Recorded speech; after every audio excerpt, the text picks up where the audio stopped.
ditinggal mati teman. Taib. Kita hidup di dunia ini adalah sementara dan semua akan meninggal dunia. Tinggal kita ini ngantri, cuman kita nggak bawa nomor antrian. Ya, semua kita ini ngantri meninggal dunia, hanya saja kita tidak tahu kapan dipanggilnya, kapan matinya. Maka kematian itu adalah hal yang niscaya, pasti, tidak bisa tidak.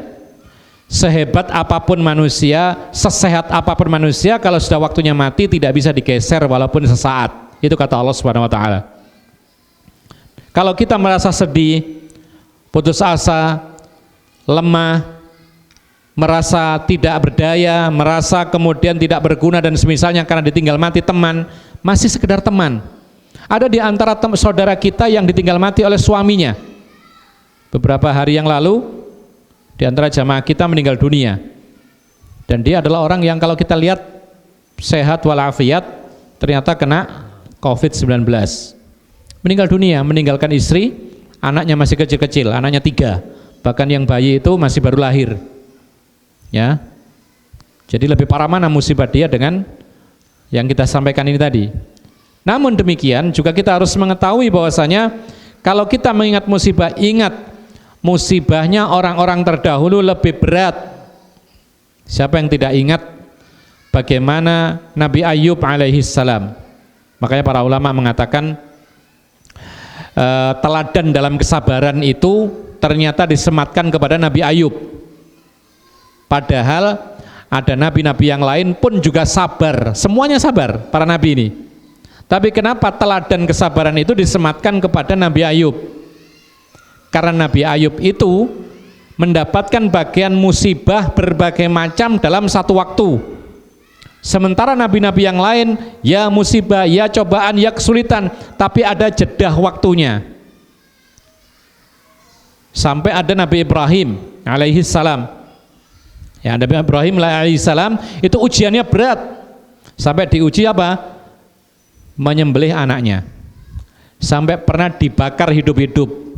Kurang berat apa ujiannya? Cuman ujian-ujian seperti ini tidak berbarengan, gitu loh.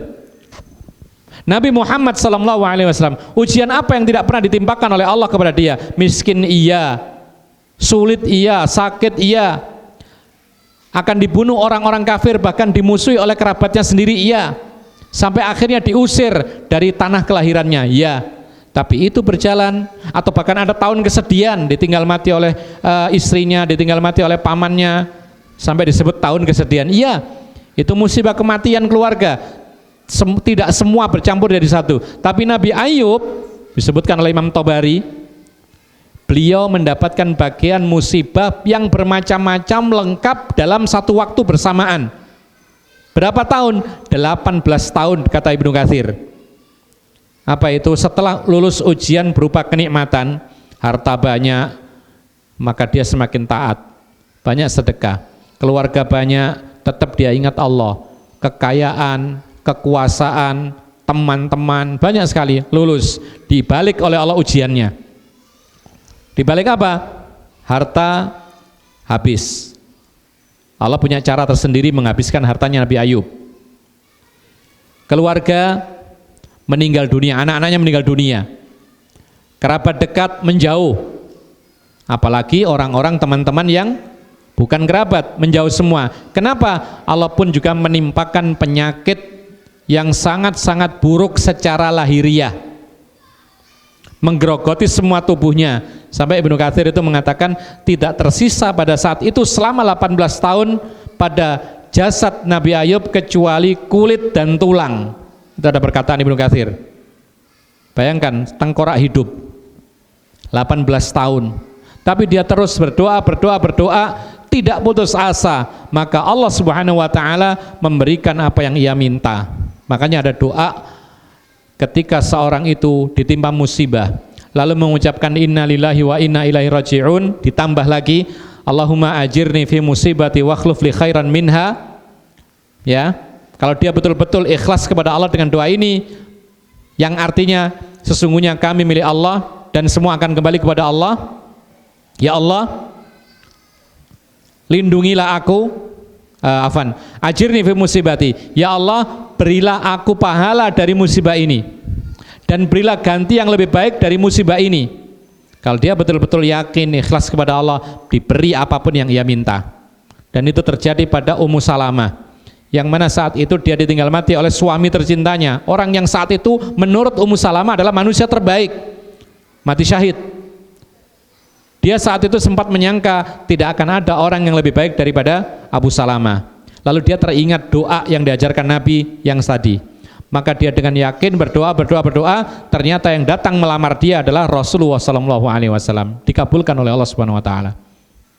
Yang ketiga, kita katakan bahwasanya para sahabat Nabi, sebagian para sahabat Nabi atau para salafus soleh, ketika melihat saudaranya akan meninggal dunia, itu mereka tidak memberi kabar yang sedih, tapi malah mengatakan absyir, absyir, kabar gembira, kabar gembira. Kenapa demikian?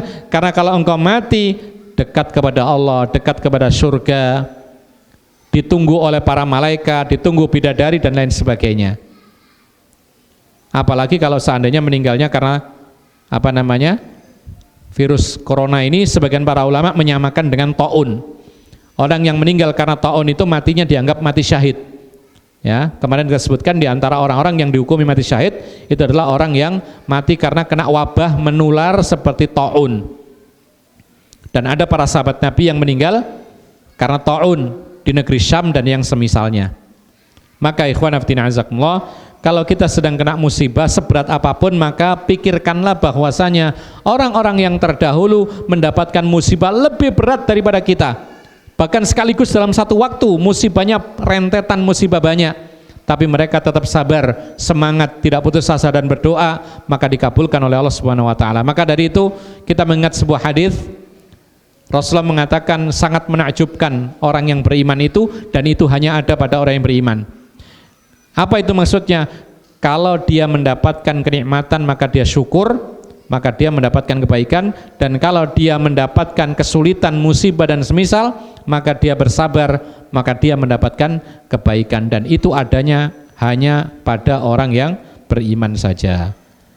Jadi kalau hanya sekedar kawan yang meninggal dunia, maka ini sangat ringan.